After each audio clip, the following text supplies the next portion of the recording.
Monsieur Duceppe, peut-être, commencer? Oui, vous parliez de Fort McMurray tantôt. Est-ce que vous avez entendu ou si des chômeurs vous ont déjà exposé le problème suivant, à savoir que des gens, par exemple, de la Gaspésie ou encore, c'est vrai, tout autant à Terre-Neuve, au Nouveau-Brunswick, vont aller prendre un contrat à Fort McMurray aux 3 ans pour se faire un pécule, pour combler un peu leur manque d'argent.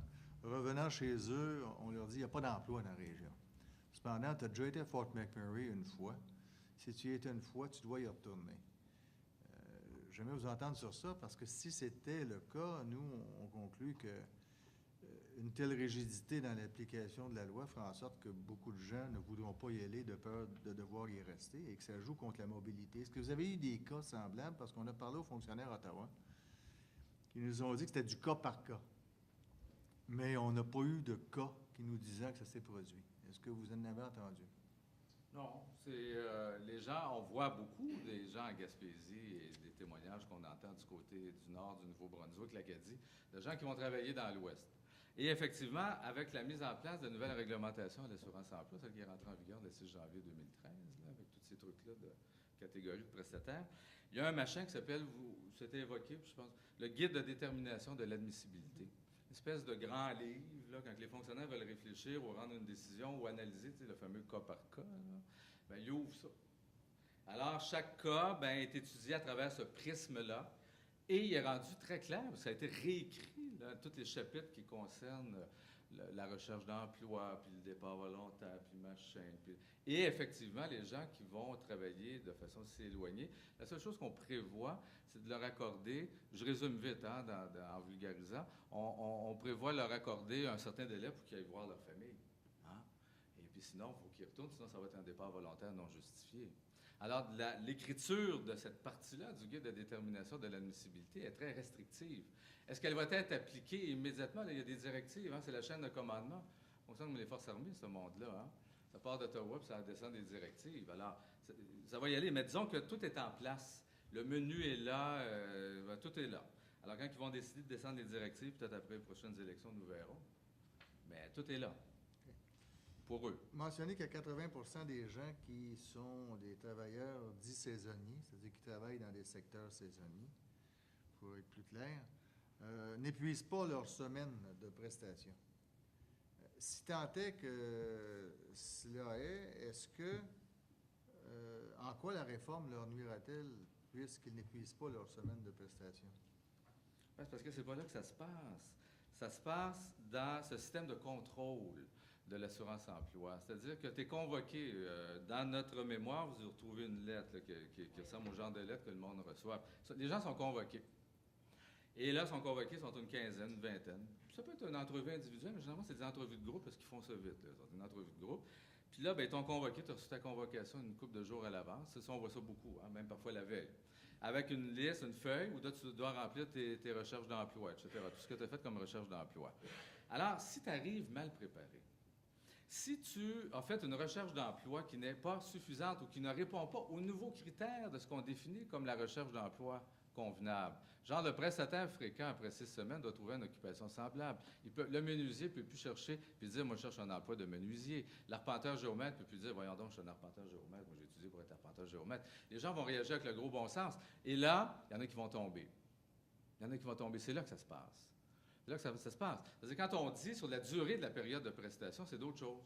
La durée de la période de prestation, c'est bon, tu as eu ton chômage, tu as fini ton emploi, tu as fait une demande de chômage, puis à un moment donné, tu trouves un autre job. Les gens veulent travailler. Et c'est pour ça que la durée moyenne d'une période de prestation est réelle et beaucoup plus basse que la durée moyenne théorique. Et chez les saisonniers, donc, et ces chiffres-là, ce sont les chiffres du ministère. C'est sûr que sur leur document, ils s'appellent encore, en tout cas. Mais le fameux ministère de l'Emploi et du Développement social, ce sont leurs chiffres. C'est-à-dire qu'ils analysent qui sont les prestataires, puis tac. Donner des chiffres sur l'exclusion. Cette année, les gens exclus de l'assurance-emploi, leurs demandes ne sont pas acceptées. Comparé à l'année précédente, je pense qu'il y a une hausse de 6,68 7 près de 7 au Québec. est-ce qu'on doit en conclure que c'est dû à la réforme ou si c'était en Non, vertu c'est. des règles précédentes? Non, c'est. Je sais pas. Mais on peut croire que ça peut y ressembler un petit peu. Parce que on a pris les chiffres de janvier à mai 2013 et cette nouvelle réglementation sur la recherche d'emploi, puis le 70 etc., est entrée en vigueur le 6 janvier 2013. Et l'incidence est beaucoup plus forte au Québec et dans les provinces atlantiques que pour l'ensemble du Canada. Disons que ça commence à ressembler à un début sérieux d'explication. et de Beaucoup, réponse. ben, beaucoup, beaucoup plus forte en Atlantique qu'au Québec, d'ailleurs. Ouais. Sauf la Nouvelle-Écosse. Mais par la population. Parce que, Ouais. hein, c'est- Dernière question. Vous dites que c'est 20 sous de plus le régime de congés parentaux au Québec. Donc, s'il y avait une augmentation des cotisations à l'assurance-emploi, ça ne serait pas la fin du monde. C'est ça que j'en comprends à peu près. C'est-à-dire là. se donner un régime sensible, Ok, équilibré. Oui. Maintenant, je rapporte, parce qu'on a entendu également des associations patronales ou fédérations de chambres de commerce qui disent les taxes sur la masse salariale sont beaucoup plus élevées au Québec et si on les augmente encore plus, on va perdre de notre compétitivité face aux entreprises existant dans les autres provinces. Vous répondez quoi à ça? C'est encore là, les chiffres, les chiffres. J'ai posé la question à un moment donné à Mme Hébert, la présidente de la Fédération canadienne d'entreprises indépendantes. Je dis, Martine, avec quel chiffre, tu sais, on a le régime des rentes au Québec. Bon, ils l'ont pas dans les autres provinces, mais ils payent le régime des pensions du Canada. Bon. On a la CSST, mais dans chaque province, il y a à peu près l'équivalent d'une régie provinciale de santé et sécurité. On paye l'assurance maladie, mais dans les autres provinces, ils payent l'assurance. Où sont ces chiffres qu'on paye 40 de plus à la masse salariale? Ben, j'ai jamais eu de démonstration. C'est le fun de garrocher comme ça des histoires. Puis c'est comme les milliards de déficits que le Québec n'est pas capable, etc. Facile de faire peur au monde. Faire la démonstration qu'on me le démontre, qu'on paye plus. Ce qui est sûr, c'est qu'on s'est donné un régime social et une couverture sociale au Québec qui nous est propre et qui fait notre distinction pour notre plus grand bonheur comme société. On n'est pas pire comme société. Et le régime d'assurance parentale, et je le répète, c'est un des grands fleurons de notre régime social, inégalé dans le reste de l'Amérique. On a su faire preuve d'innovation et de solidarité et trouver nos points d'équilibre entre les différentes forces qui animent notre société, c'est-à-dire les employeurs, les syndicats, puis les autres composants de la société. On a fait une belle job. Et je pense, M. Duceppe, que sur l'assurance chômage, au Québec, on peut s'engager dans le même processus. On est assez intelligent pour ça. Assez capable. Mais pour compléter un peu là-dessus, parce que le régime d'assurance-emploi laisse des revenus sur la table. Moi, je viens de l'usine de fer et titane à Tracy. Ils ont annoncé 250 mises à pied. Là. J'ai rencontré quelques gars de l'usine qui disaient, Roger, mise à pied, wow. Elle dit, mais on a aussi un programme, un complément. Les autres, ils s'attendaient à retirer 55 du salaire qu'ils ont fait l'année passée. 65 000, 70 000, 100 000 pour certains avec l'overtime. Il dit non. Non. Tu vas avoir 55 de... C'est quoi le maximum assurable? 47, 48? Comment ça? Parce que quand je t'ai parlé, tu n'as pas écouté. Il y a un maximum assurable. À partir de ce moment-là, le fédéral, il dit, moi, je l'ai assez. Je te cotise plus. Parce que souvent, il dit, vous remarquez, au mois de juin, vous ne payez plus. Là. En shop, on disait, on a la petite paye, puis on a la grosse paye. Bon, de toute façon. Parce que les régimes, ils sont plafonnés là. Puis pourquoi ils ne cotisent pas sur tout? Puis quand le monde tombe en chômage, mais les autres, ils ne sont pas souvent en chômage. Mais tant mieux, tu vas en avoir plus. Il n'y a pas personne qui chialera à la shop de payer sur le montant qu'ils retirent. C'est quoi le problème? Ils laissent ça sur la table. Ça, ben, ils n'ont pas... Je comprends. Avec 56 000 millions de surplus, là, il n'y a pas besoin de ça. Hein? Ils ont volé 56 000 millions. Ils l'ont volé. Je l'ai dit en commission parlementaire à Ottawa. Moi, Chrétien et Martin, c'est deux hosties de voleurs. Le seul reproche qu'ils m'ont dit, c'est pas dire hostie, mais ça. mais comment ça se fait qu'ils ne cotisent pas? Pensez-vous que les ouvriers, ils ne blâmeraient pas le gouvernement de cotiser sur ce qu'ils gagnent? Puis le régime parental au Québec, là, moi, je fais juste un avertissement à tous les partis politiques en Chambre, à l'Assemblée nationale. Le parti qui va toucher à ça, c'est parce qu'il va avoir décidé qu'il ne gouvernera plus. Parce que le monde apprécie ça. Ben c'est un rapatriement du chômage, une partie du rapatriement du chômage. Puis le monde dit, on a tient moyen, hey, là, on a tient moyen, là. On est venu à 55 000 votes de se donner un pays, là. En 95, on aurait bien fallu nous occuper des chômeurs. On aurait laissé ça à Ottawa, avec la pension des vieux, la voie maritime peut-être aussi. Qu'est-ce qu'on nous aurait laissé? Il aurait bien fallu se structurer comme pays. On a tué moyen. Poser la question, c'est y répondre.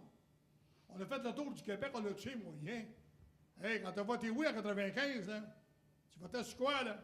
Un trip? Un rêve? On se donnait un pays, là.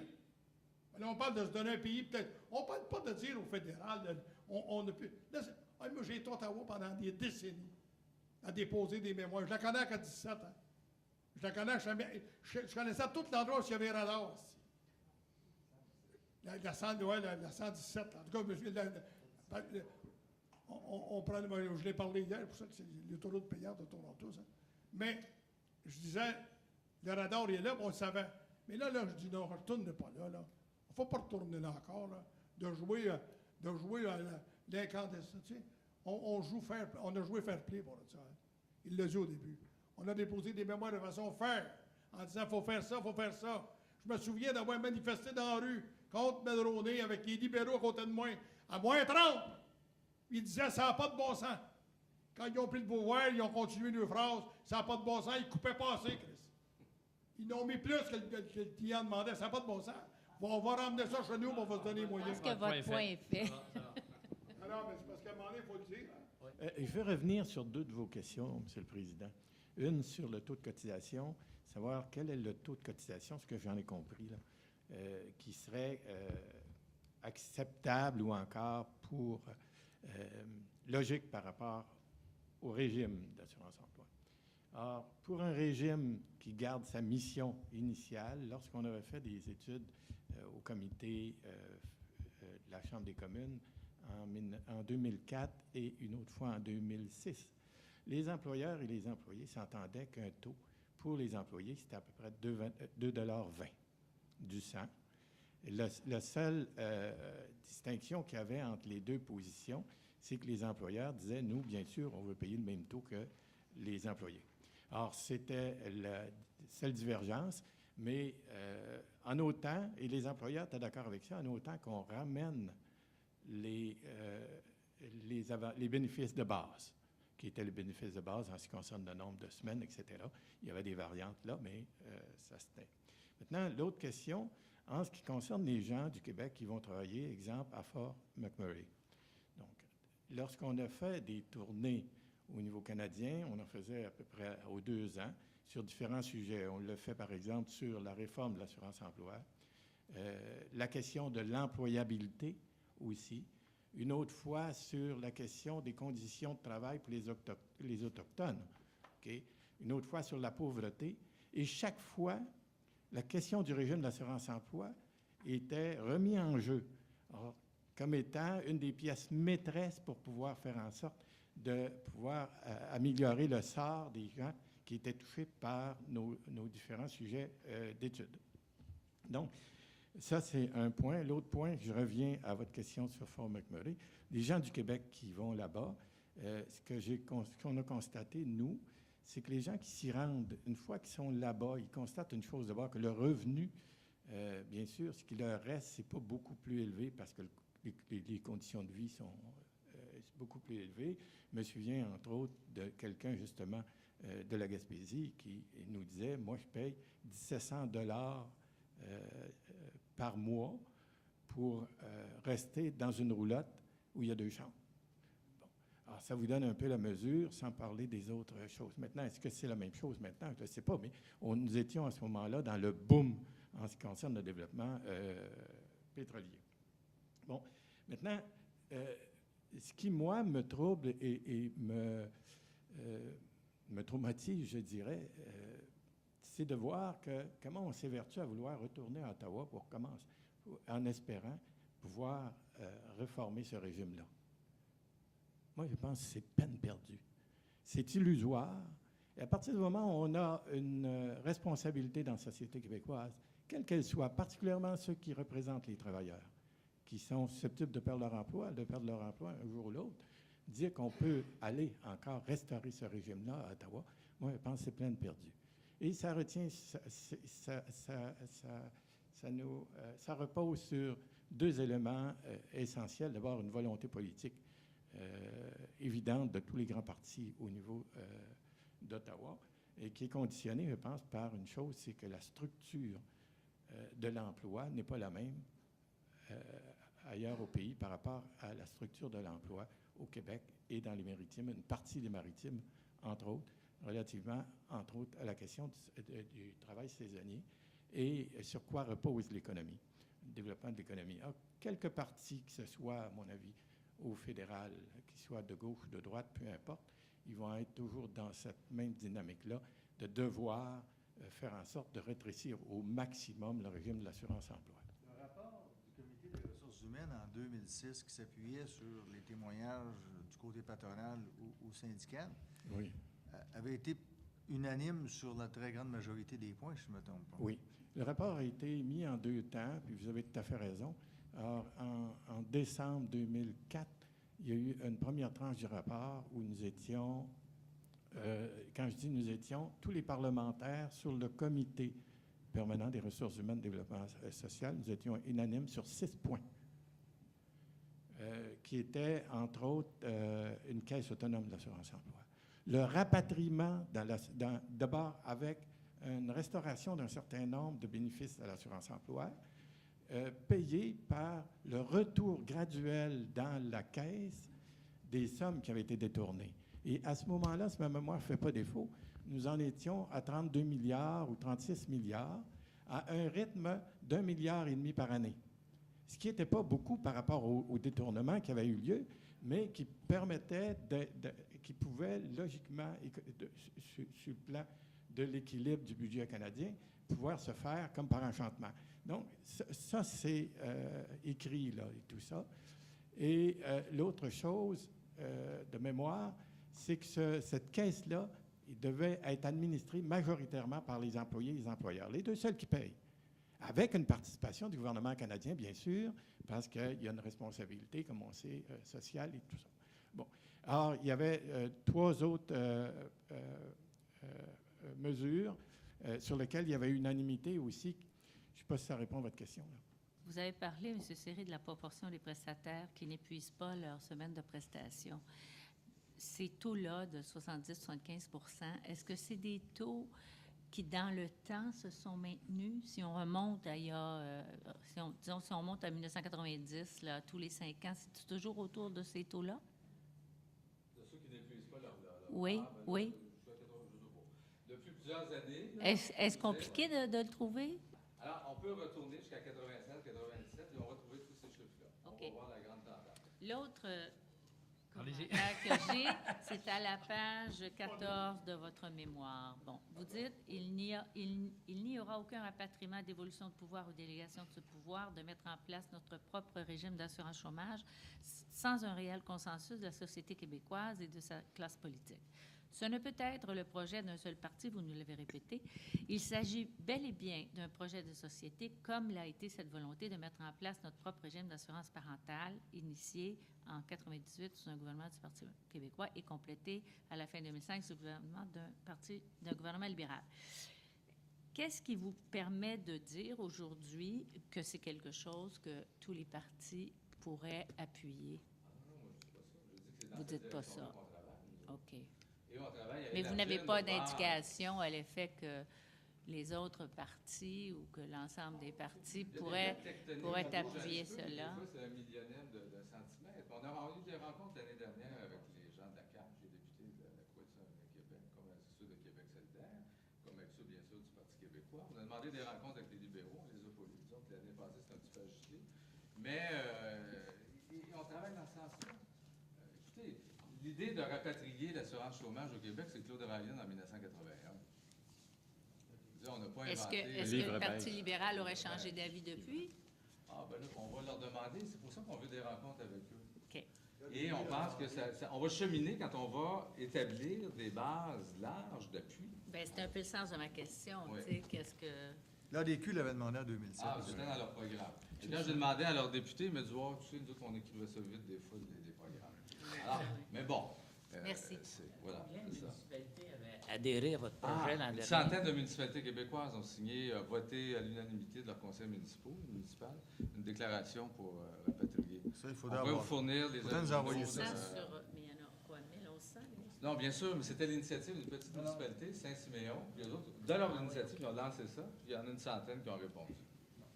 Merci Vous beaucoup. pouvez faire Alors- parvenir, peut-être. Merci. Merci. Alors, on revient à 1h30, madame?